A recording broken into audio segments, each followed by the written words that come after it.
Usafiri unaotumika kwa sasa hivi ni huu. Kwenye mtumbwi kutoka Mayenzi kwenda Kanyinya, kwa maana ya kutoka kata ya Kibimba kwenda kata ya Mbuba, lakini tarafa ya Nyamiaga kwenda tarafa ya Rulenge. Huu ndio usafiri ambao unatumika. Mambo vipi? Safi. Mambo yaitwa nani? Ajuae Elias, huyo ndo nahodha ama dereva wangu. Bwana mimi nikaa kwenye chombo. Tazama tu mwanangu. Yap. Ona tunangoa. Unangoa. Yaani kama ni gari hapa ndo handbrake inachomolewa. Hii hapa reverse. Na ngambo kule nafikiri kinaonekana kivuko kinakotengenezwa.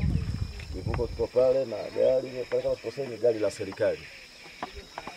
Na mtazamaji, ilikuwa ni safari ya kwenda na kurudi kukatisha ama kuvuka mto huu wa Ruvubu, ambapo unapatikana katika wilaya ya Ngara.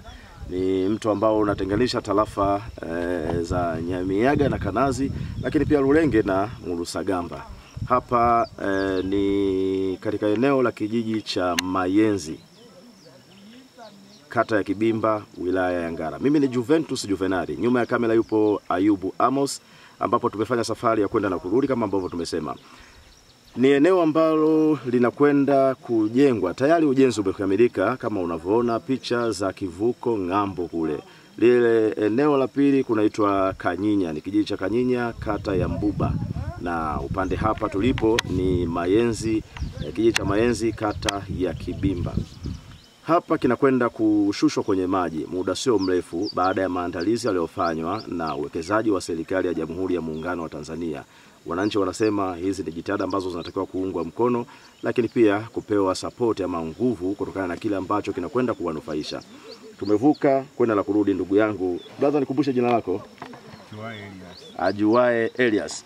Yeye pamoja na kwamba ni mjasiriamali, mfanyabiashara, anavusha abiria hapa kwa shilingi 500. Yeye anasema wala hakuna shida, kwamba haoni hasara.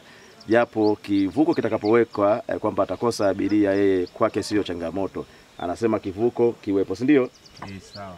Ukipata nafasi ya kuzungumza na Rais wa Jamhuri ya Muungano wa Tanzania ambaye anaruhusu fedha kupitia channel mbalimbali ama ngazi mbalimbali, akiwemo mbunge wa jimbo la Ngara, mwakilishi wa wananchi ambaye pengine ameweza kusema na kuzungumza, lakini pia baraza la madiwani kwa maana ya halmashauri ambao wamesimamia pia ujenzi, unawaambia nini serikali? Wakiweka kivuko itakuwa rahisi, watakuwa wanapita wengi, make kwa mtu na wengine wanaogopa kupanda. Kwani changamoto, kuna wengine wanakuja wanarudi nyuma kwa sababu hakifanyi kazi. Wengine wanakosa, wanaacha kuingia kwenye mtu. Kwa hiyo wakiweka kivuko itakuwa rahisi kupata abiria. Zipo changamoto mbalimbali zinazotajwa. Kwanza ni usalama wa raia kwa maana ya wasafiri wanaovuka. Kuna wengine kama ambavyo amezungumza na hodha wangu hapa kwamba kuna watu wanaogopa kuvuka maji kupitia mtumbwi. Lakini pia yapo matukio ya baadhi ya watu ama wananchi kupoteza maisha kwa kudumbukia majini. Tuwasikilize wananchi upande huu wanasema vipi, nini ambacho wanakwenda kunufaika nacho. Kwa majina anaitwa Amon Jonathan, ni mkazi wa kijiji cha Mayenzi, kitongoji cha Migongo. Kiufupi naweza nikasema kwamba changamoto zipo, kwa sababu kivuko kikiwekwa majini itakuwa ni rahisi wafanyabiashara kutoka Kanyinya kuja Mayenzi au watu wa Mayenzi kutoka Mayenzi kwenda Kanyinya. Itakuwa ni vizuri kwa sababu ukija kuchukua wakati mwingine kuna wafanyabiashara wanapita kwenye mtumbwi, biashara zao zinadondoka majini. Kwa hiyo kivuko kikiwekwa majini itakuwa ni rahisi sana kuvuka kwa wepesi. Kutokana na kwamba baadhi kama nahodha alivyosema kwamba mtumbwi wengine wanaogopa kupanda mtumbwi, ni kweli. Kwa sababu mimi kama mimi niambia niingie kwenye mtumbwi, naogopa. Ingawaje mimi ni mzoefu wa kuogelea, ila kwenye mtumbwi naogopa. Kwa hiyo kiufupi watufanyie haraka kivuko kiingie majini ili tuweze kufurahia matunda ya Rais Samia. Asante sana. Mimi kwa majina naitwa Ponche Benedict Gozibati, ni wa kitongoji cha Migongo, ni balozi. Mimi binafsi niongelee kulingana na hiki kivuko ambacho wametuwekea hapa.